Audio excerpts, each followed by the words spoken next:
할렐루야. 신명기 9장 말씀 함께 나누겠습니다. 신명기는 다시 말씀드리지만 하나님의 명령이다. 하나님의 명령을 모세가 이미 일러주었던 지금 출애굽할 때부터 이 가나안 땅에 들어가기 전까지 하나님께서 주신 명령에 대해서 다시 한 번 더 그들에게 회고하면서 다시 한 번 더 듣게 하고 기억하게 하는 것입니다. 그래서 우리도 늘 하나님 말씀을 두 번, 세 번 반복해서 듣더라도 그 말씀에 하나님의 명령 앞에 순종해야 될 줄 믿습니다. 9장에 우리가 첫 번째 나눌 말씀은 9장 3절에 보시면 오늘날 너는 알라 내 하나님 여호와께서 맹렬한 불과 같이 내 앞에 나아가신즉 여호와께서 그들을 파사 내 앞에 엎드러지게 하시리니 여호와께서 내게 말씀하신 것 같이 너는 그들을 쫓아내며 속히 멸할 것이라 했습니다. 하나님께서 이스라엘 백성들에게 하신 말씀 가운데 그 가나안 민족을 속히 멸하라 이렇게 말했는데 속히 멸하라 하는 이유가 뭘까 우리가 좀 생각해 봐야 됩니다. 4절에 보시면 내 하나님 여호와께서 그들을 내 앞에서 쫓아내신 후에 내가 심중에 이르기를 나의 의로움으로 인하여 여호와께서 나를 이 땅으로 인도하여 들여서 그것을 얻게 하셨다 하지 말라. 실상은 이 민족들이 악함으로 인하여 여호와께서 그들을 내 앞에서 쫓아내심이라 했습니다. 그래서 가나안 땅의 백성들 쫓아내고 이스라엘 백성이 들어가는 것은 이스라엘이 그들보다 더 의로워서 그런 것이 아니다라는 거죠. 그러니까 이게 나의 의로 된 것이 아니고 하나님의 공의로 된 것입니다. 우리 이 원리를 알아야 하는데 어떤 이들은 잘 모르니까 하나님께서 이스라엘을 특별히 사랑하셔서 가나안 민족을 미워하셔서 그들은 쫓아내고 이스라엘 백성 들어가게 하셨다 이렇게 생각하는데 사실 물론 하나님 이스라엘 백성을 사랑하시죠. 그리고 그 가나안 땅의 백성들의 악함에 대해서 하나님께서 진노하시는 거지만 실제적으로는 이게 공의에 합당한 순서가 되는 겁니다. 그래서 그들이 그 가나안 땅에 있는 민족들이 그 악이 관영했다라고 말합니다. 그래서 그들이 쫓겨날 만한 멸망할 만한 마땅한 죄를 범했고 그들의 죄가 관영했기 때문에 그 때가 차서 그들을 쫓아낸다. 창세기에 보면 하나님께서 그 아브라함과 그 조상들과 얘기할 때에 아직 때가 이르지 않았다 이렇게 말씀하시는 겁니다. 너희가 그 땅을 취할 때가 이르지 않았다. 왜 취할 때가 이르지 않았냐? 아직 그들의 죄가 관영하지 않다라고 말씀하시는 겁니다. 그럼 하나님은 철저하게 공의대로 하시는 거죠. 우리가 물론 보기에는 이들을 이스라엘 백성을 사랑하셔서 그 땅에 들어가게 하시는 것처럼 단순하게 보이지만 그 속에 하나님께서 하시는 섭리의 일들이 있는 겁니다. 결국은 하나님의 공의가 만족되어야 하는 겁니다. 그런 질서와 공의 가운데 마땅한 때에 하나님 원하시는 때에 죄로 말미암아 멸망함으로 말미암아 이스라엘 백성이 그 땅에 들어갈 수 있게 되어지는 겁니다.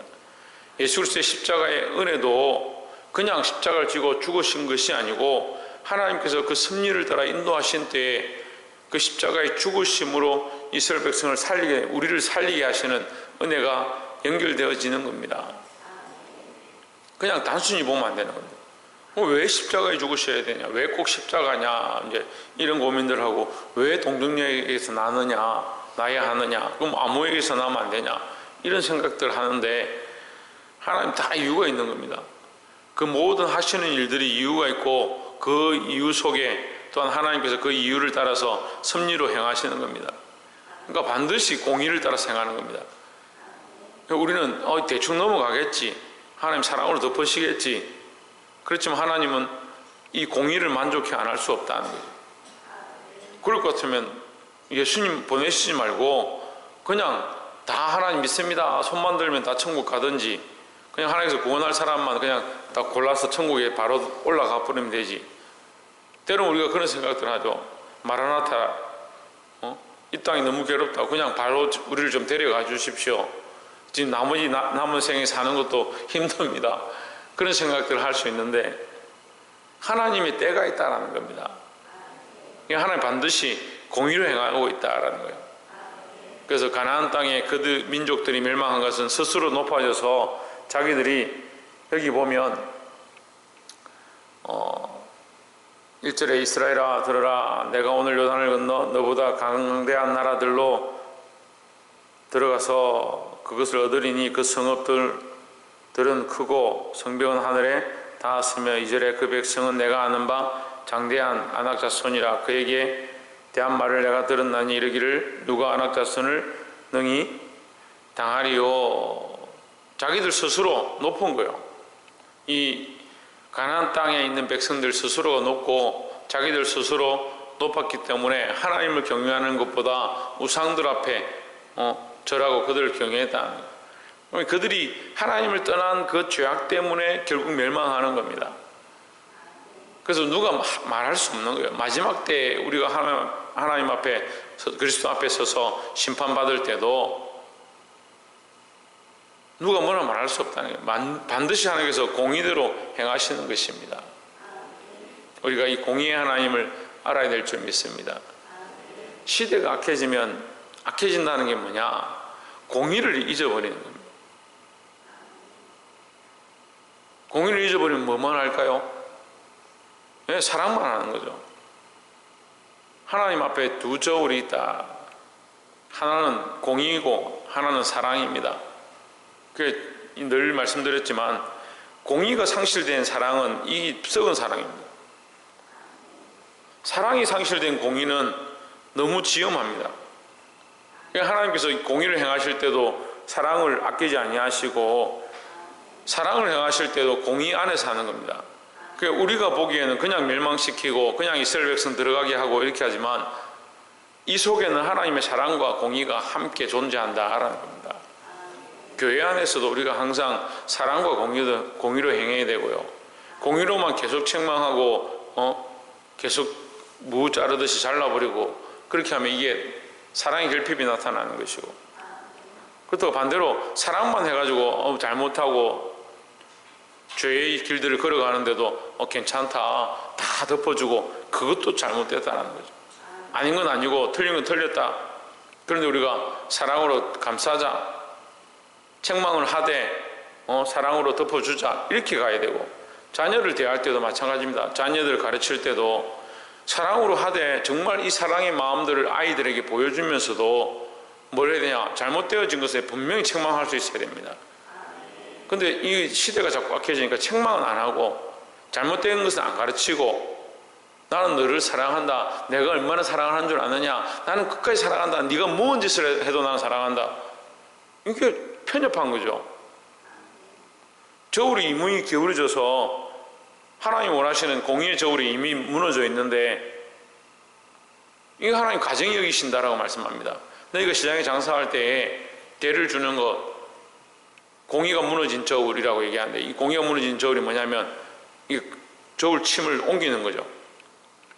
예를 들면 바구니를 놓고 거기에 짐을 넣은 다음에 물건을 얹은 다음에 달아주면서 이만큼입니다 하면서 잘라가지고 주고 속이는 거죠. 이 속이는 저울입니다.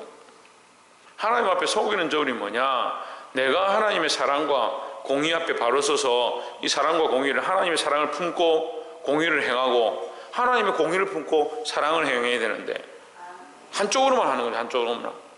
내가 좋아하는 것만 하는 거죠.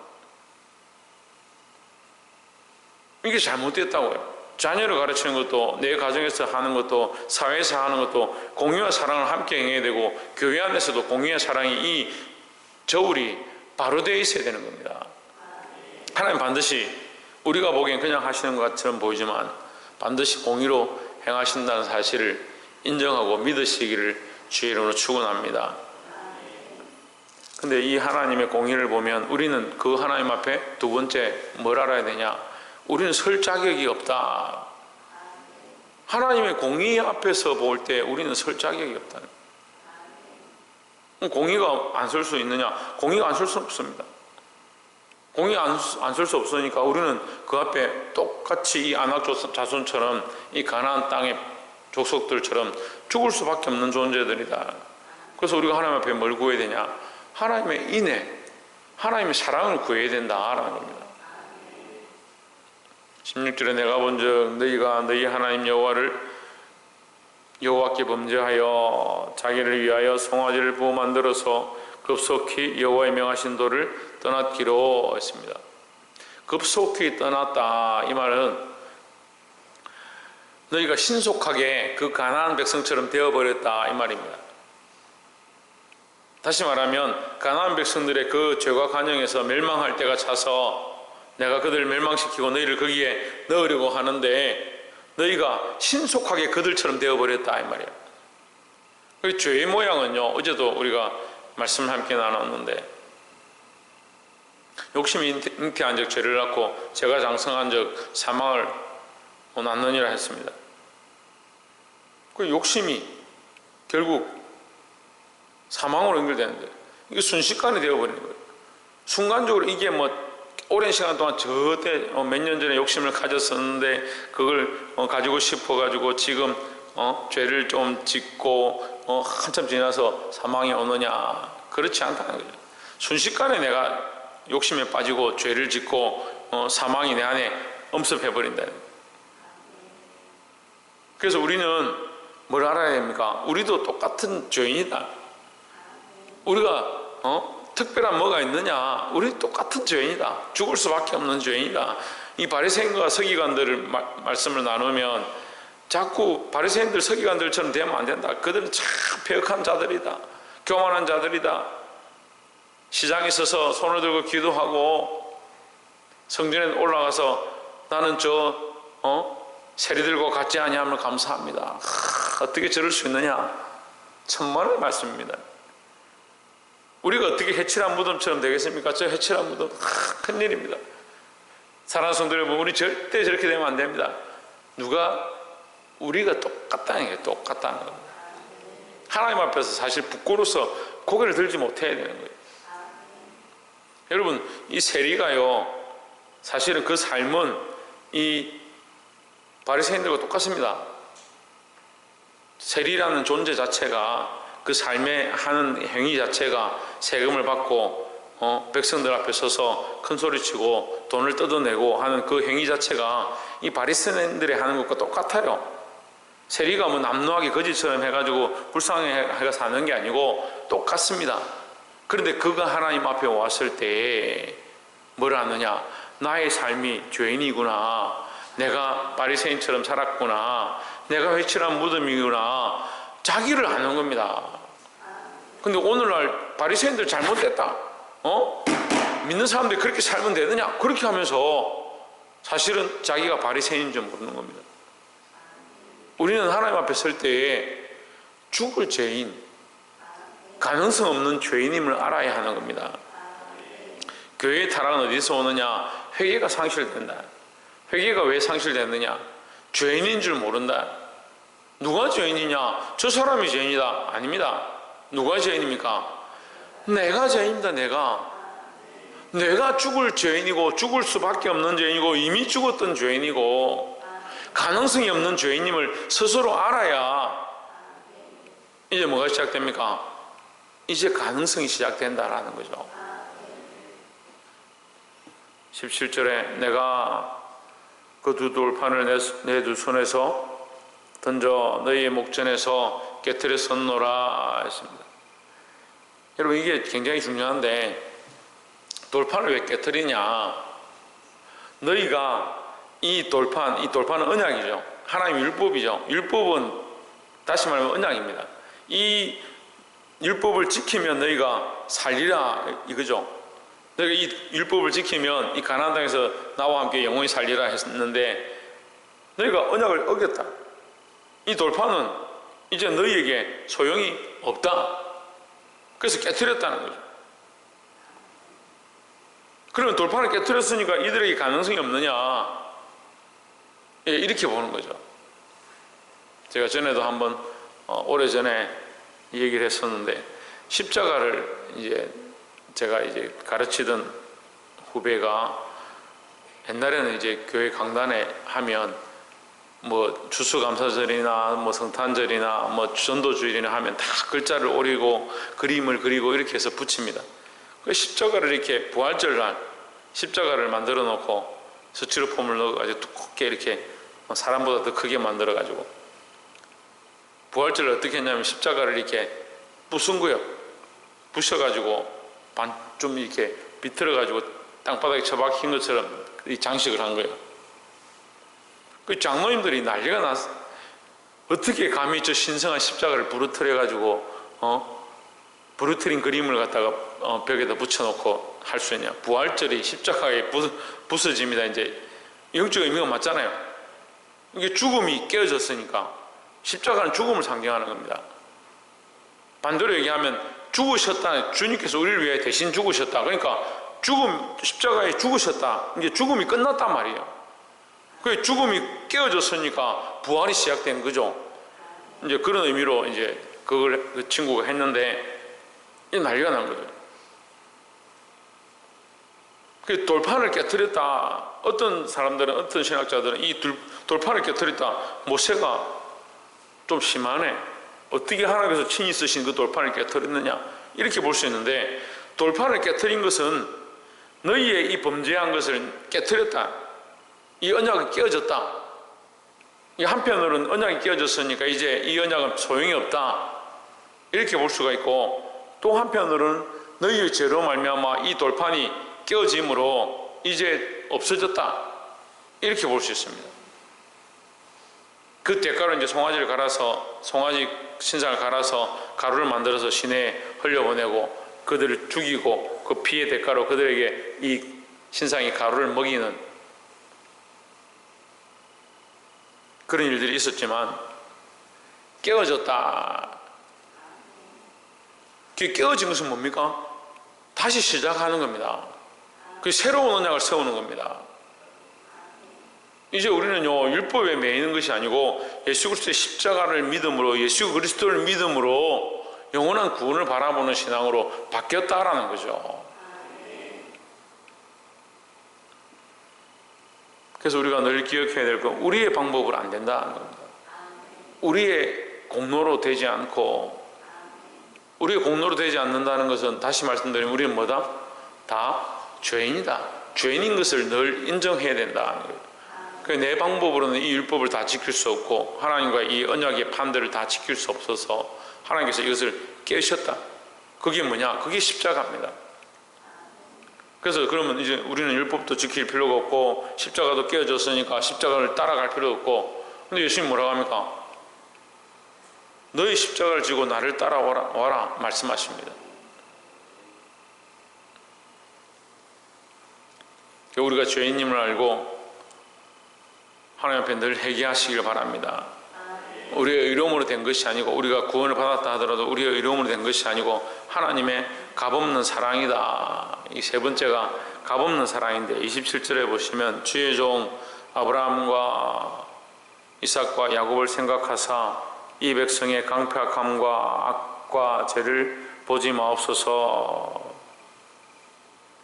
26절에 보시면 여호와께서 간구하여 이르되 주 여호와여 주께서 큰 위엄으로 속하시고 강한 손으로 애굽에서 인도하여 내신 주의 백성 곧 주의 기업을 멸하지 마옵소서 했습니다. 하나님께서 진노하셔서 이 멸망시키려 하는 그 백성들을 뭐라고 하냐? 주의 백성, 주의 기업이다 라고 말합니다.